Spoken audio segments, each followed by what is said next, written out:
And hello, movie lovers, and welcome to the show. So today, I have my good friends Christopher with me, I have Don with me, I have Rashad with me. We're here to break down Daredevil episode 7, Art for Art's Sake. Let's go ahead, let's talk about this. I also have my sponsorship that I'm going to do at the very beginning of the show. So let's go ahead, let's do it.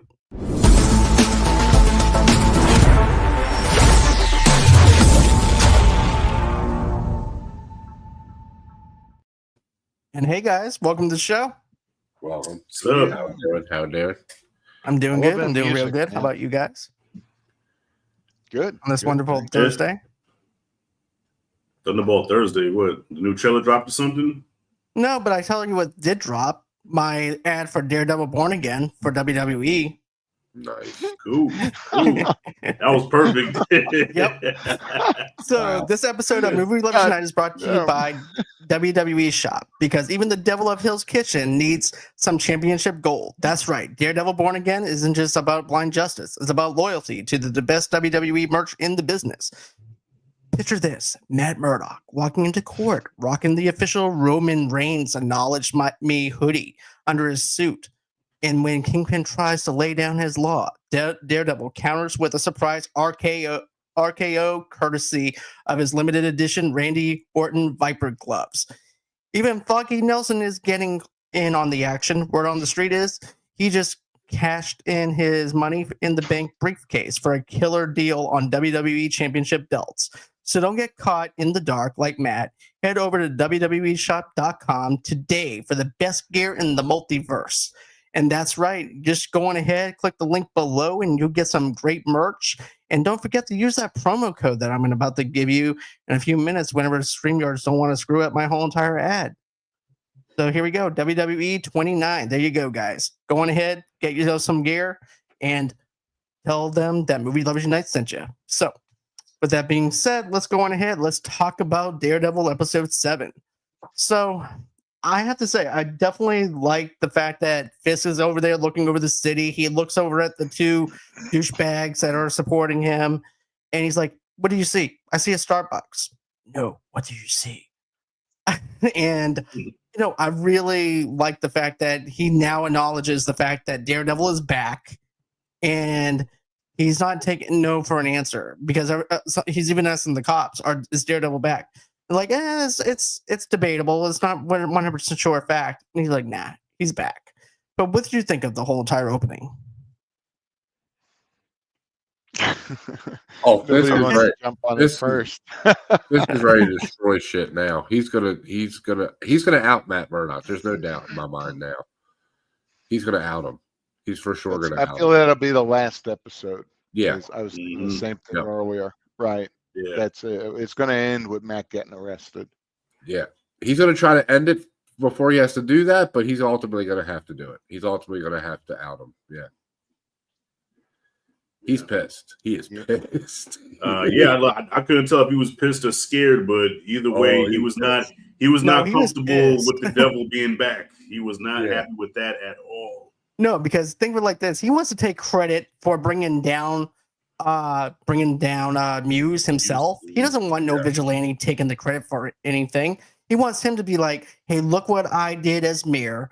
I ended up taking him down. What did Daredevil do for you? He didn't do anything. He's a devil in pajamas trying to save everybody, and he doesn't do anything." So he's taking away the credibility from Fisk, even though he's not realizing he's taking away the credibility. But Fisk is pissed off because he's taking away that credibility away from him. But yeah, I definitely do agree with you, Don. Because he's like, no, nobody can know about this. Like, nobody. Yeah. What about for you, Chris? I mean, man, he just God, he keeps getting better. I really gotta say, Matt Murdock, of course, but also Kingpin are just the best developed characters in the Marvel universe. I mean, man, Kingpin is just so good, and he just keeps growing and getting more complicated, right? Now I feel like he's a guy who he really believes what he's doing is right. He really, I mean, you can tell through the whole thing, he really loves New York City. Yeah. But he's just, he's I think he really thinks what he's doing. I think he's almost like another Thanos, right? He believes in his heart of heart what he's doing is right. Yeah. And no matter what it takes to do it, it's worth that cost because in the end, what is best is right. And so I just think he keeps getting better and better, man. I think so too. I feel that same way though, to be honest with you, Chris, because I think that the villains who think that they're right is the most dangerous villain that you can think of. And they don't want to be told that they're wrong. And in their minds, they're seeing the big picture of the fact that they're doing something right when they're doing something wrong and damaging. So you're definitely right about that. I definitely see that. I definitely see Thanos in him as well. So yeah, I definitely agree with you. Yeah. And then that whole thing with his wife. Ooh. Yeah, we'll get to that in a few minutes. I jumped the gun. Shit, I always jump the gun. No, it's okay. Yeah. I'll tell you, in general, I think this is so far, and there's still stuff I liked about it, right? But I think this was my least favorite episode, right? I do feel like they killed Muse off too fast. Way too fast. Yeah. And it just wound up becoming something so obvious, right? I thought it was going to be this complicated hero or bad guy, and at the end of the day, he's just some crazy kid, right? And it was the same performance we've seen every single time. I was really excited about Muse, right? I really was. I'd never heard of him, and he was so cool, and he was terrifying, and he was a badass, and he just turned out to be a regular old psycho. Nobody wants that. Yeah, they just a regular old psycho. They just pretty much used him as a plot device, you know what I'm saying? I mean, if you want to call it that. So, he was just another thing to, I don't know what to move the story along, because Chris, I thought about you when I was watching this episode. I remember how last week you were saying that's sexy. Thank you. No, well, when you were saying that we only have 3 episodes left, and it's like, there's so much to unwrap before the finale. And so watching this episode, there were some great moments. Like the opening, I thought was really dope. And like you said, Wilson Fisk, like Vincent D'Onofrio, was killing it in that role. But it felt like all the momentum that happened from last week, and now this week, it just felt like it just kind of coasted a little bit. Like I felt like when it was over, I said, okay. Okay, Muse was pretty much just a wasted character. It really didn't mean nothing to the whole, I guess was just something to to bring Daredevil down or whatever. But I think it was man. I just this episode just felt kind of underwhelming to me. I agree. Yeah. I think it was just there, like you said, Rashad. I think he was just there to take away the joy from Fisk and taking the credibility away from him being brought down because of what Daredevil did. And that's all it was used for. Yeah. And I think that you could have done it in a better way than doing it, but that's just my opinion on it, though. Mm-hmm. No, I think that the show as a series, and I love the series, but I think the show as a series, its biggest downfall is it's too short, and so they have a pacing issue, right? These things they're doing, they're important, right? And they're important to the plot, right? But they don't have enough time to develop any of them, right? And so they're rushing through to get these plot points done, and I guess wrap up probably most of or a lot of this season. And I think that's a problem. It's just too short. Disney's known for doing short seasons, but all the Marvel stuff was like that, most of them, and I didn't feel those pacing issues. Well, I was talking to a friend of mine earlier, and I don't know how true this is, but he doesn't like this season at all, because John, I don't know if you see my Facebook post when I said this show is top tier, and one of my friends commented below, and it was like, man, don't let the scene with Frank Castle and Matt fool you. This season is trash. It's like you were just trashing it, and I'm like, bro, like, what's the deal? And he says that the reason it just is so because they actually shot a whole different show for this. And I guess when they showed it to the higher ups, they said, "Nah, this ain't gonna work." So they had to reshoot a whole bunch of it, and because I guess it was supposed to be a court drama where every episode was gonna be a new court case, kind of like Matlock. From what I know of, and this is me speaking. I know I'm just saying I've been following the stories and everything because I'm so glued in and synced to everything. But from what I remember reading the reports was there was going to be like She-Hulk, where it was going to be a slapstick comedy kind of deal. And they realized that's not the tone that people liked within Netflix itself. They love the Netflix stuff. So they changed everything with the writing, the tone and stuff. And so they might have kept maybe a few things in it. But other than that, though, it's 100% different, which is something I appreciate with the fact that they decided to go ahead and keep the original tone of Netflix. But also, too, we had 13 episodes to get through to get to the points that we need to get to. This is only 10 episodes. So you're right about that, though, too, where we're rushing to get to the main climax of the last episode or the next 3 episodes. And, it's going to be a premature climax.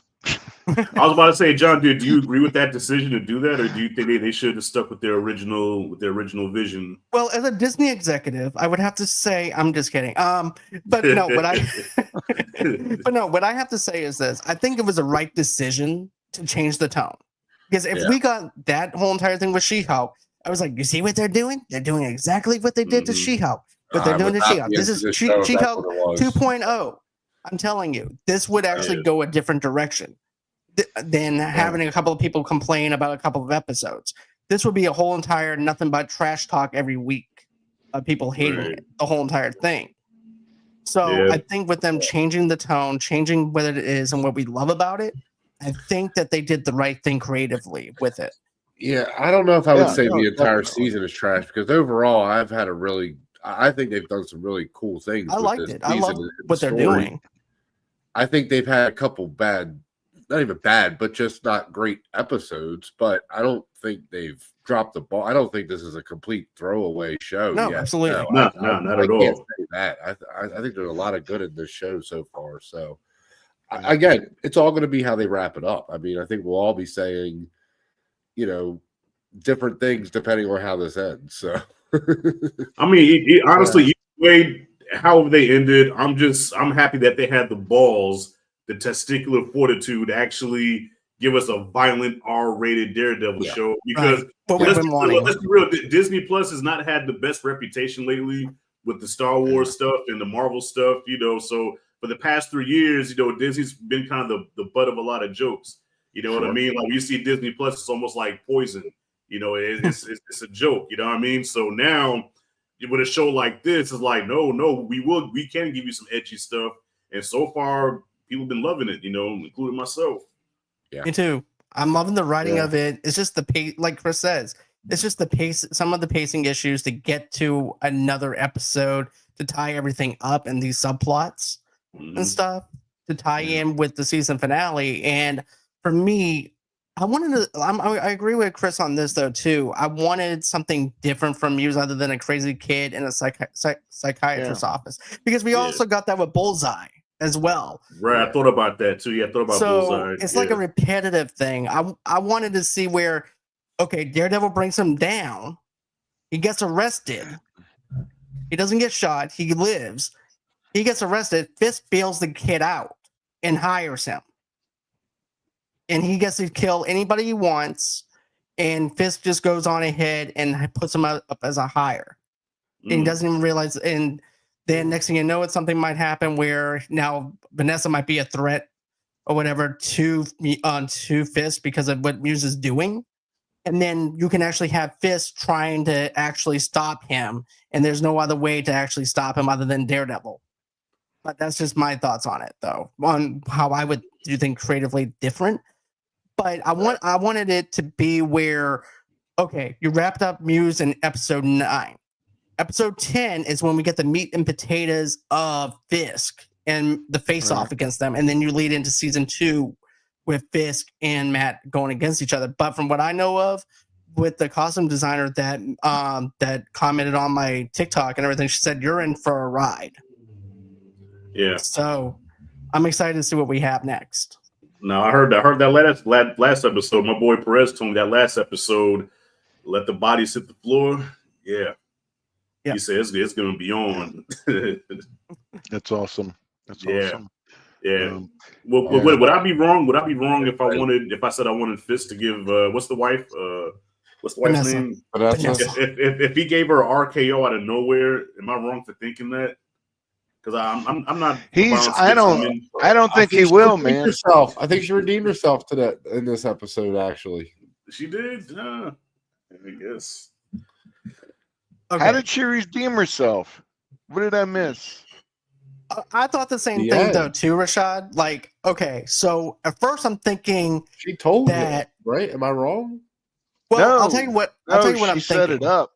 She set it up. She set Fisk up to get shot. Right. I felt like she set that dude up to get shot. Oh, you know what? Yeah, that's what I'm thinking now. Maybe you're right. I was thinking it was the other way.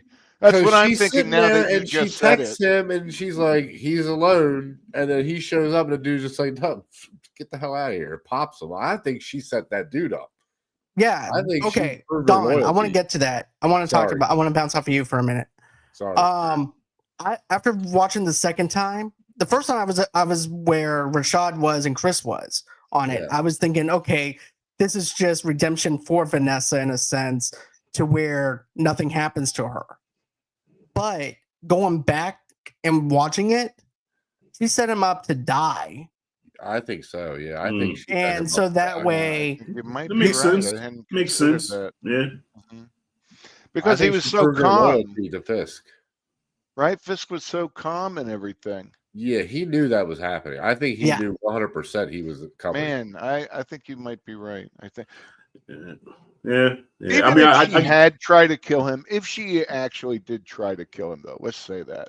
Yeah. I don't think he would retaliate. I don't think he would kill her. Oh, not on her, no. No. But RKO at least, or a stunner or something. Yeah. Something, man. Make her feel it, man. You know, a choke slam or an F5. So some kind of WWE finisher. Not to kill her, but just to hurt her. You know, a light slam. That's a light slam, like a tombstone, or exactly. Exactly. Here's the real question, though. Riptide. Does anybody think she's going to make it out of this season? Because I don't. I still think she is. I don't. Yeah, I feel like they're not quite done with the two of them. They're building up this tension. I don't know that they'll end it this soon. Oh, I don't think he'll kill her, but I think she dies. So I think she gets in with somebody. This is progress in therapy. If she does, man, that's the end of it. Because that's what happened in the comics, and it drove Fisk insane, and that's why he did. That's so what much I'm thinking they're going for. Put that project together. Well, they haven't even talked about that. I don't know if it'd be. What if Daredevil kills her in the final fight between him and Fisk? Ooh. Okay, that will amplify everything. Accidentally, obviously. But what if he accidentally, like, she comes in the middle of it and he's in the middle of doing something that kills her? Oh, that just adds some heat. That does. Even though it'll be Fisk's fault, he's still gonna find fault in Daredevil. So 100%. Yeah. Okay. 100%. Well, no, I'm saying it's Daredevil's fault somehow, but it's not on purpose. Like I'm saying, he doesn't kill her on purpose. Right. He just Fisk don't care. Happening, and he kills her by whatever he's doing. Okay, I'm with that. Yeah, Fisk will definitely lose his mind at that point, and that's it. Then it's a vengeance tour season 2 for Fisk. Get crazy. That would be then he goes full Scarface. Say hello to my little friend. Yeah, Eddie's mayor. Like how do you stop him? How do you stop him? Yeah, he's got the power now. And he's got his little minions right now, his whole little task force of minions. Yeah, I want to talk about this, though, too. I want to talk about Fisk Jr., is what I'm calling him, which is Tony Soprano's son. Oh, it's about little Tony Soprano? Yeah, I'm talking about Fisk Jr. now. With blackmailing BB or threatening her life? Yeah, that's so weird. It didn't really fit, did it? I mean, it's not. I don't know. They're all of a sudden, it feels like all of a sudden they turned him into a fanatic, because he really liked Fisk earlier, but he wasn't, there were limits to what he would do. And it feels like overnight now there's no limits, right? It's about think of it like this, though, Chris. It's when the boss is away, the mice will play. Mm-hmm. So he's over there in the desk acting like Fisk. Sitting in his chair. Sitting in his chair. Yeah. Mm-hmm. So think of it like this: it's when the boss is away, he's gonna go on ahead and do what he thinks he's gonna do. I don't think Fisk put him up to it or anything. I think it's just him No, being. I'm not saying that. I think Well, this is yeah, right. I'm not- I think he's stepped up to the stage of idolizing him at this point now. Right. I don't think that Fisk asked him to do it, and that's why I feel like it's a little out of character, right? And again, it's being rushed. I think that's what it is because it should be more of a gradual thing, to the point where he's threatening somebody. Or you would think there would be a scene where he sees Fisk doing something sketchy or something, and he's like, "Okay, I'm cool with this." Yeah, what's the You know what I kickoff mean? to this, right? Like something like that. And it's just an arrogance of Where someone he has being to make young. a decision, like at that point, like, okay, can I deal with this or not? Like, yeah, I don't know. Right. Like I said, it's just arrogance of someone being young and playing Office. Is basically what I bet it is. I'm sorry, I didn't mean to interrupt you. No. Basically, what I was trying to say was it's just like basically a kid playing Office.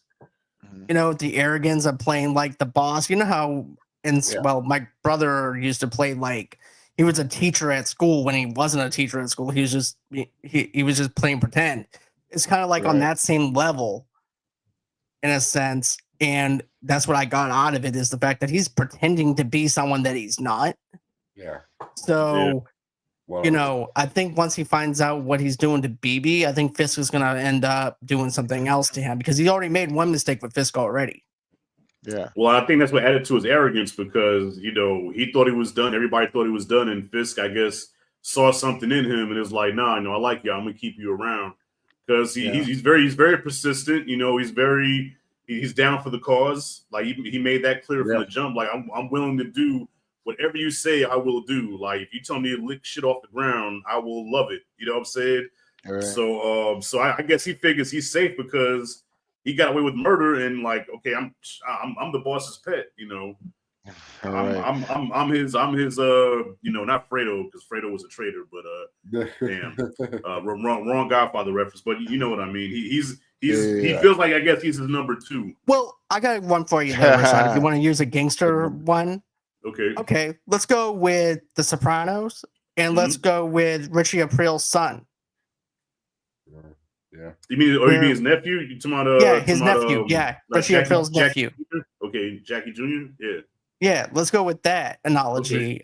His father was in this gangster life, and he sees he's imitating what he sees, and so therefore he's going to try and do exactly what his father did, by robbing a blackjack game. You know what I'm saying? Oh yeah. So it's in that same kind of way of what Fisk Jr. is doing, in a sense. Right. Yeah, I think he's on that route. I think he's going to wind up killing either BB, but probably not, or that boss or I guess she's his boss, or she's the press agent or something. Yeah. She's above him. You know what I'm talking about? Yes. I feel like that's They've what had I a lot of tension playing. this season for sure. Yeah, I feel like this is a character change for him, right? And so I think he's going to get worse and worse, and he's going to wind up murdering somebody. And my guess would be that other chick, because like you said, right, they've really been at odds with each other. Yeah. Yeah. That's what I think is going to happen. Yeah, he's gonna do something stupid, and Fisk is gonna grab him with both hands and like break his neck like a chicken. Fisk gets down. Yep. So there's something else I wanted to talk about. So what did you guys think about the whole entire action sequence inside the psychiatrist office and stuff with Daredevil going up against Muse, and he's also doing Taekwondo, and you also have his girlfriend, Daredevil's girlfriend, head bites him and stuff, and thinks that she can get away from someone that knows Taekwondo. I'm like, lady, look, I know that you're trying to protect yourself. I get it, but this dude is like Steven Seagal right now. He's gonna wind up whooping your ass, and then after that, he's gonna take your blood. Right. But he would have done it anyway, right? So she tries to get away. I think it makes sense. Anybody would do whatever to try to get away. Because either way, I'm saying that. So yeah, I thought it was a great fight. I really like how they've been doing this, and they have, a portion of the show is kind of quiet, and then all of a sudden this violent erupts. I may have said this before, and it suddenly seems like so much bigger, right? Because the scenes have been courtroom scenes or something a little bit quieter. So I kind of like that mix they're doing. Makes the fight scene, because there's not as many as there were on the Netflix stuff, right? But these are very satisfying. Yeah. And the choreography too is on point. And what I like too is that you actually see the action, the fights. You know what I mean? And like compared to say the new Captain America movie, where everything was real close quarters, kind of shaky cam, where you really couldn't make out what was going on. And I guess they were trying to hide the fact that Anthony Mackie had no kind of physicality. Say the guy. Oh, is that right? Yeah, well, the guy can't kick past his hip. You know what I'm saying? And so that's why everything was real close quarters and shaky. But here you see everything like it's kind of old school 90s fight choreography, and I love that because that's what's missing from fights now is that you don't really you can't see the fight. You're like, oh, dude, who hit who? You see who's getting hit here. That's what I like. I like the wide angle shots of it. I don't like shaky cam or anything like that either. I think that the faraway shots and the widescreen angles works for the action sequences, and you also get to see when Daredevil comes in and he winds up getting the grappling hook as well, and you see it go through him. And that's something I liked is if that was any other scene, they would have cut away from it or anything like that, and you wouldn't be able to see, or the scene would be too dark to the point where you couldn't see it happen. We know something grabbed him, but we don't know what happened to Muse. With this, you're able to see everything. And I'm happy that they did it this way. Yeah, no, I thought it was a great scene, except that, we said it already, Muse was, we only found out today who he was, and then he's dead today, right? No, that's like everyday life. It's just really surprising. It is. It's a good point. Yeah. It is a fair point, though. As is life, but and it's disappointing, not because I feel like it's a little bit of a cheat or a waste, but because I really like the character, right? I wanted them to do so much with it. It was they could have done so much. Oh man, what a that's always been superhero movies' problems, right? Is making a good villain, and this guy had the potential to be such a great villain, and he turned out to be Darth Maul. I was just thinking that. That's right. I'm going there, man. Yeah. Right? Remember how cool we saw his picture and we're like, oh man, he's going to be such a badass. And then what? Boba Fett. Oh my God. You guys may be too young, but I couldn't wait for Boba Fett. We saw about him. We heard about him. And then he's my favorite. And then character. He was in for like 2 seconds, right? Such a disappointment. Anyway, wrong show, right? Sorry. No, but I thought the same thing. I thought the same thing as I said that they Darth Mauled him. Yeah, definitely. Yeah, Darth Maul was one Darth of my Maul. Actually, it's an adjective now. I bought Star Wars Episode 1, the novel, but I got Darth Maul's cover on it because I thought he was so cool and such a badass. And then all of a sudden you get him for like a few minutes. I'm like, that's it. Yep. Yeah, right. That's it. I still remember people in the theater booing after he got that was supposed to be a scene where people applaud because Obi-Wan cut him in half, but there were people booing no, why would you do that? Right. Yeah. We're just getting to know this guy. Right. Yeah. Oh well. Yeah. Anyway. R.I.P. What were you talking? Star Wars doesn't make mistakes, no. Right. Hence why they brought him back to Clone Wars, right? Let's see here. But let's talk about the fact that Matt, what did you think about the whole thing between Matt and Heather, where he's basically doing the face-off thing as well with her face, and then I'm done with it. I don't like her. Uh-oh. Yeah, I don't like her, man, and I don't think they have chemistry between them. And really, I don't know. It just feels forced to me. Honestly, I don't like Matt having girlfriends. You always know something's going to happen to them, right? So it's like, I'm not going to fall in love with this person to have you kill them or maim them or have them leave, Matt, Guy's a smart guy. He can't figure out you can't date. I think she knows who he is. I think so too, especially when she says that Daredevil said her name. And then Yeah. even before that, talking about Mask and doing her next novel, and she goes, "Well, what about Daredevil?" I think I know that you probably talked to him a couple of times, huh? Yep. So it's kind of like that whole thing with Lois Lane wanting to talk to Clark Kent when we'll talk to the Superman. Right.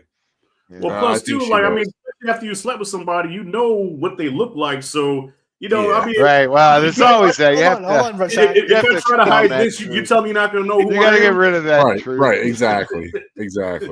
Wait, he has to have a Batman. towel No, wrapped you're around his Rashad. Hey, guess who I eyes. am now? You guys have no idea who I am, I right? can't. Who? Yeah, it what? was just Oh, me. shit. It was Oh, me the whole time. Chris. What gave it okay, away? gotcha. I saw your beard, man. Damn. Yeah, no, that is one thing I always hated about Superman. I would say for sure is that Right. the disguise of Clark Kent is so ridiculous. But Right. oh man, yeah, I really think she knows though. That little scene with them, it felt like she was putting it together. It felt like she was like, okay, this is. Wait a minute, because he says something to her. I can't remember in the office when she's like, "Stay with me" or "Stay with," and he says it again to her. Oh yeah. Stay with And I me, think she Heather. picked I think, up or on it. something. Yeah, I think she did he picked say the up on same it. thing? I didn't recognize that. Yeah, Oh, I I think she noticed picked that. up on it. So I don't know. It's going to be interesting if she just figures it out and he doesn't tell her first. How's she going to react to that? So how are you guys gonna feel if when she finds out and she starts doing the "how could you lie to me? How could you you couldn't tell me?" Like, Yeah, I hate that, and it happens every single superhero movie, and it happened at Daredevil like 8,000 times. The only one that stood with And him was I will Karen. really be disappointed. I know, Karen but was the same way. Karen did the same thing. you know what? With her being a psychologist, it's actually if they do it the smart way, she understands. Right, because remember, we Well, were yeah, close to that's getting what I that in wanted to Batman do. Forever with Right. Val Kilmer. We were close to Yeah. getting something like that with Nicole Kidman and Val Right. Kilmer with We that didn't. movie. We didn't. But if she's smart, she's mad for maybe and then she thinks about it, and then no, I get it. You have to wear the mask, that kind of thing. I get that. Yeah. As long as it's not on no sucker shit like in the first Batman movie where Alfred led her to the Batcave. Remember that? Yeah. Well, Yes. one plus side, there's no butler. no, so we can't do Alfred. that. I mean, well, he has the one cop friend, like True. that was the most sucker thing I've ever seen ever. Yeah. Like, dude, like even Bruce Wayne looked at him like, dog, did you actually bring it to the Batcave, man? Yeah. That Alfred was old as fuck. He was the oldest of all the Alfreds. Yeah. That man didn't know what he was doing. He was doddering around. He had no idea, man. Who didn't know Can't what he was blame doing? him. It's Alfred Bruce didn't know what he Wayne's was fault doing? for not putting Alfred in Alfred knew what he was doing. in a home. Alfred actually knew what he said was this on- doing, man. He broke the guy code. Alfred knew exactly That guy what he was was doing. so. He did. He knew what he was old. doing. Look at the Yeah. grin that he had whenever Robin falls down the stairs. And Mhm. he had that look like, welcome to the family. Yeah. Exactly. That But man I was even said wild, this too, telling you. Rashad, on my on the Batman rewatch reviews that I did. I said, this is the worst Alfred ever. Yes, Like, he should worst. get fired. Hands down. Hey, I mean, I guess the love that Bruce had for him, he couldn't let him go. But me, No. I'd be like, bro, pack your stuff. Yeah, My dad Pack loved you you, up, but man. I can't. But sorry, dude, you got to go. you gotta go. Yeah. You broke the guy code, man. Bro. That's I like funny. Jeremy Clothes, man. Irons. I did like Jeremy that one's Irons. my best. Yeah. I think he's the best. He's the most Alfred like the old ones. Yeah. But But I think that's- Matt has no Alfred, but he does, like I said, he does have the one. He has Jerry. Well, he Yeah, did. that's- Now he oh, doesn't. Jerry. He did, now he Jerry. It's not Jerry. He did have Yeah. an Alfred type. I mean, I think Foggy was his Alfred type. Not literally like his butler, but Mhm. His he friend. was his confidant. He was his He was his Yeah. wingman. I know. Yeah. right. I don't really like the way they did Foggy. It was just like once he found out who Matt was, it just felt like that thing was a little forced, and it just went on and on and on. So I was disappointed because I wanted to love Foggy. He's always been one of my favorite characters, right? Right. But Yeah. But I think that's I guess we everything don't that have to worry about it no more. No, Yeah. Not yet, anyways. I think he's still alive. Too soon? I know you do. Think so? I think he's alive. Yeah. He thinks he is. No, I think you're crazy. Nah, we saw I him don't die, think he's man. alive. Nah, he I don't think he's gone. alive. He died in the I'm- comics too. Unless they throw him in the Lazarus throw pit or that out something, there. that's the only way he can survive. And the Wrong Lazarus universe. pit doesn't. Yeah, I know. I keep doing that, right? I keep doing that. But still, so any other final thoughts as far as this episode goes? I know that we talked pretty much everything that I have in the notes that I wanted to touch on. Well, to take it back to that scene with the psychiatrist and Muse, said even though it was a good scene, I don't know about y'all, but I feel like it was kind of one-sided because the actor that was playing Muse, like he killed it. Like I was loving his performance, but I don't know if did he drug her or something, because at first she was like scared and crying, and then all of a sudden she's sitting there like, "Why are you doing this? What are you doing?" You know what I'm saying? Like real kind of stoic almost. And I'm like, I think she was trying to keep it professional though too, because she's a psychiatrist. while she was tied up, You don't want to she lose was, your license because of the way you speak to a serial killer. Dude, That's a great I'm trying to point. come up with the reason. Yo, she was tied up, man. Like at this point, she'd be like, "Let me go," and she's just like, "What are you doing? Why are you doing this?" I'm like, the director, you don't see that? Cut faster and more intense, you know? Right. I will say it was a great line when Muse was like that last thing he says to her, where he's like, you know, right now you're thinking about if you can make it to the door on time. yeah. I thought that was a great line, right? It He was a good delivered it line, Yeah. I couldn't believe the fight because I saw what he looked like, and Taekwondo or not, and I'm sure with Taekwondo, you know, but it still, it's just like he looks like somebody I used to pick on. But they right? made it seem like he was That's like why they took fight one. That's why it took. I'm telling you, That's why- the ones. Listen, got from Taekwondo, my beat my experience, the ones that look like they can't fight will mess you up. Yeah, I speak from my experience. thing is just that, like, it's not like Matt hasn't fought. Like, Matt's been in crazy fights before with all kinds of different people. So, Yeah, like, Taekwondo, don't get me wrong, I'm not disrespecting Taekwondo in any way, shape, or form. Like, I don't want it to come off that way, but it's not like the one form of fighting that's like the greatest among all fighting. So, I don't know. It's weird how they made it seem like this guy was like unstoppable just because he knew Taekwondo. Like, he's probably a great fighter. Like, there's nothing wrong with that. He should have gotten trained by some other UFC fighter type of thing. You know what I'm saying? Like have some other type of ground and pound. Just that he knew Taekwondo, I was like, and his dad got killed by him. Probably fight, but so, like, yeah. I don't know. It just seems weird. They were really leading in. Well, maybe he was like a 7th degree or something like that. They have like different. Oh, again, I'm not taking it away. Like, he could have been amazing, but I don't know. I Right. feel like Matt's adaptable enough that wouldn't be a big enough hurdle. Like that's not a big enough hurdle for Matt, in my opinion. Right. I don't know. True. Even the last fight that they were in, it's just you know, Matt's like so much better than him, right? And it does seem like the other dude should get some real good swings in, right? And I know he got cut on the leg once and he got that bruise on his back, but in general, he didn't really connect too much on Matt, right? And so, you know, again, great fight scenes. I enjoyed them, but it would have been nicer to see Matt take a little bit of a beating, you know. Yeah, He can't always be perfect, right? And I always like when he kind of gets his ass kicked, and I don't think that's happened this season. Not really. He hasn't got that first fight with Bullseye. Yeah, with Bullseye. But that was kind of competitive. That was before he came back and all that. But yeah. Mm-hmm. Yeah, all right. So. Well, Chris, I know that you wanted to talk about your book. Well, not your book, but tell us what else you're working on, since I know that you're a diva on this show. So I'll let you go on ahead and talk about your stuff first. Yeah. Oh, thanks, man. I'm so excited about this, right? I'm working as a writer on this Doctor Who kind of alternate universe web series. And you know, I'm obsessed with Doctor Who, right? Like there is more than one Doctor Who actor who has a restraining order on me, right? That's how bad I am.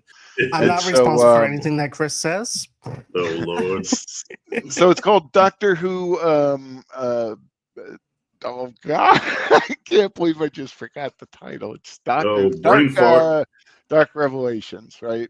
And so it's very cool because it's much more. The guys I work with now are going to hate me. I'm going to get fired, right? I've been hired 2 days. I'm going to get fired.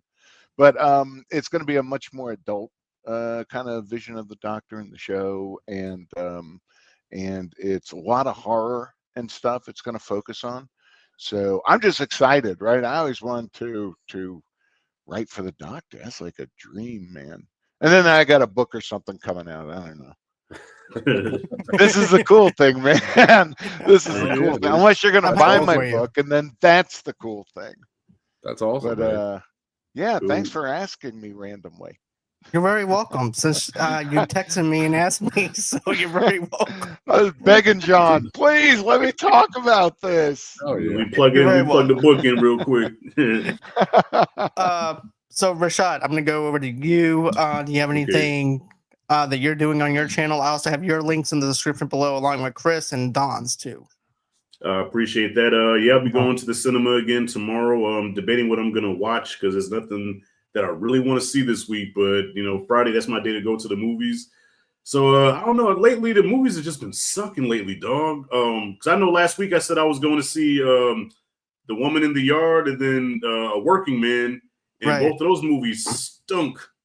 I mean, stunk to high heaven, man.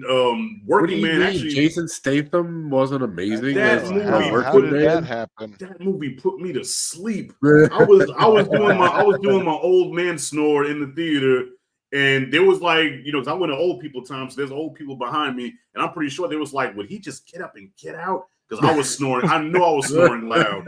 I'm embarrassed.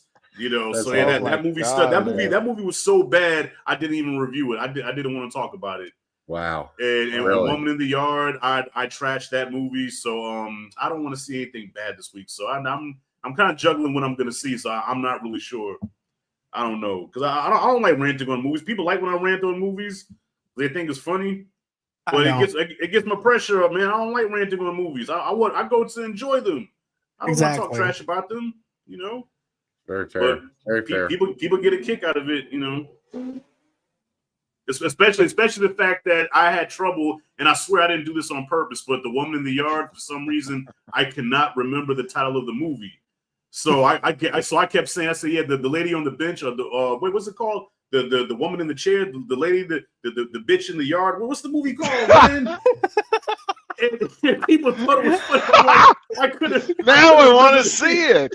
Now I do want to see the it. name of it. I'm going to check out that review now. I want to see the bitch in the sequel, The Bitch in the Yard. I want to see that. Yard. Holy shit. It was that bad. But the thing about I want that to win the Oscar. But the thing about it had potential though. It did have potential to be a good movie, and then as the movie went, it just got worse. And by the end, I said, "Man, this movie," and that's what it is. Yeah, it's crazy. Yeah. The Oscar goes to Bitch in the Yard. I can see a Machino coming on stage after I take you guys cholesterol mess. Okay, what do I have here? Okay, I got an award. Okay, who is it for? I don't know. I don't know. Bitch in the Yard. Congratulations. It's bad. Like, it's bad. When I fall asleep in a movie, I hate it, man, because I'm a loud snorer. And it's embarrassing when I fall asleep in the movies. You ever get anybody who nudges you? Did you ever get the elbow? Oh, my daughter. When me and my daughter go, she nudges me all the time. She's like, "Dad, it's embarrassing." And I'm what about a stranger though? Right? You ever get some guy who is sitting down on the other end of the row come over and give you a nudge? No, but I'll tell you a funny story. That idea. I'll tell you a funny story though. Something similar. So I went to go see The Northman when it came out. Right. I don't know if any of you have seen The Northman. Yeah. I don't know if I was tired that day or what, but I fell asleep on that movie as well. Really? And I fell asleep. I took like a 10-minute nap. Right. So as I'm sleeping, I wake up at the part where somebody gets decapitated. Right. But the timing of it was so good because the person gets the head cut off, and when the head falls, all I hear is, "Oh my God, I can't breathe. I can't breathe." And I said, "Holy shit." I said, "That's some good ass sound. I know this is Dolby, but it was the old lady behind me screaming she couldn't breathe." but I thought it was part of the movie. So I'm like, my holy shit! I can't breathe. Oh my god! Oh, shit. And then somebody was like, "You want me to call an ambulance?" No, I don't need an ambulance. But why would you spray so much cologne in a movie theater? Jesus Christ! Oh my God! I can't breathe. Oh man. I said, Oh, damn, that's personal, man. That's That's crazy. personal. Yeah, so somebody sprayed too much cologne. Did you in kick it. her ass? Huh? Did you kick her Did I- ass? That's so close. That's Yeah. so Listen, I don't know. I was just like, I You was should have. embarrassed. That was inappropriate for her to say, man. You should have just well, walloped her one. I mean, but so some people do drown themselves in cologne, especially if they don't bathe. And it can be yeah. loud. But I was just embarrassed because I thought it was part of the movie. I didn't realize I was an old lady actually screaming behind me. Yeah. So stuff like that happens to me. That's funny. Yeah. But Don, do you have anything coming out? Not at the moment. Still working on things behind the scenes. But check out the Game and Gilded guys. We do have stuff coming up on there. So Okay. Excited. All right, so I got a couple of announcements as well. Next Friday, Soda and I will be reviewing Superman the movie. We're going to be doing all our Superman rewatches coming up all this month. And also, too, I just got done reacting to the teaser for The Naked Gun, so I'm going to be editing that out and putting it out tomorrow. And then, let me think. And then, of course, Wednesday, Rossi and I will be back. We're going to be doing our CinemaCon recap of everything that we're excited for CinemaCon. And so, yeah, that's everything that's going on over here. Nice. But do me a favor, guys. Go ahead and check out Rossi's show called Rossi's Clubhouse. Make sure you go ahead, give her a like, give her a follow. She does fantastic interviews. Matter of fact, I have to edit her podcast and stuff like that and have it ready for Monday. So go ahead and check out that. I got a chance to be on her show. She interviewed me. Nice. Also, too, don't forget to smash the like button, subscribe button, and don't forget to visit my good friends that you have here. And always until next time, guys, have a great and safe day, and we'll see you guys on the next one. Bye-bye, guys. All right. Ciao. Yeah. Peace. Out.